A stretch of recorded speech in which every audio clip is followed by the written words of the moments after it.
ബംഗളൂരുവിൽ കാറിന് മുകളിൽ കണ്ടെയ്നർ ലോറി മറിഞ്ഞ 6 പേർ മരിച്ചു. ഒരു കുടുംബത്തിലെ 6 പേരാണ് അപകടത്തിൽപ്പെട്ടത്. KB ശ്രീധരൻ വിവരങ്ങളുമായി ചേരുന്നു. ശ്രീധരൻ, വലിയ അപകടമാണ്.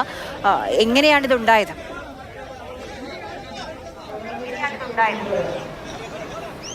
ഇന്ന് രാവിലെ 11 മണിയോടുകൂടിയാണ് ഈ അപകടം ഉണ്ടായത്. നെലമംഗലയ്ക്ക്, അതായത് ബംഗളൂരു നഗരപ്രാന്തത്തിലുള്ള നെലമംഗലയിലാണ് ഈ അപകടം. ഒരു കാറും, അതായത് ഈ അപകടത്തിൽപ്പെട്ട കാറും കണ്ടെയ്നർ ലോറിയും സമാന്തരമായി തുങ്കൂർ റോഡിലൂടെ പോയിക്കൊണ്ടിരിക്കുകയായിരുന്നു. ഇതിനിടയിൽ കണ്ടെയ്നർ ലോറി നിയന്ത്രണം വിട്ട് മുന്നിലുണ്ടായിരുന്ന മറ്റൊരു ലോറിയിലേക്ക് ഇടിച്ച് അത് നിയന്ത്രണം വിട്ട് വശത്തേക്ക് മറിയുകയായിരുന്നു. ഈ വശത്തുകൂടി പോയിരുന്ന കാറിന് മുകളിലേക്കാണ് ഈ കണ്ടെയ്നർ ലോറി മറിഞ്ഞത്. ഈ കാറിനുള്ളിൽ 6 പേരുണ്ടായിരുന്നു. 6 പേരും സംഭവ സ്ഥലത്ത് വെച്ച് തന്നെ മരിച്ചു. 2 കുട്ടികൾ ഉൾപ്പെടെ ഉണ്ടായിരുന്നു. ക്രിസ്തുമസ് അവധിക്കായി വിജയപുരയിലെ വസതിയിലേക്ക് പോവുകയായിരുന്നു ഈ സംഘം. ഏതായാലും ദാരുണമായിട്ടുള്ള സംഭവം തന്നെയാണ്. നാട്ടുകാരോടുകൂടി ഈ വാഹനമൊക്കെ വെട്ടിപ്പൊളിച്ച ശേഷം മാത്രമാണ് അവരെ പുറത്തേക്ക് എടുക്കാനായത്. ഈ കണ്ടെയ്നർ ആദ്യം മാറ്റുന്നതിന് വേണ്ടി വലിയ ക്രെയിനുകളൊക്കെ കൊണ്ടുവരേണ്ടി വന്നു.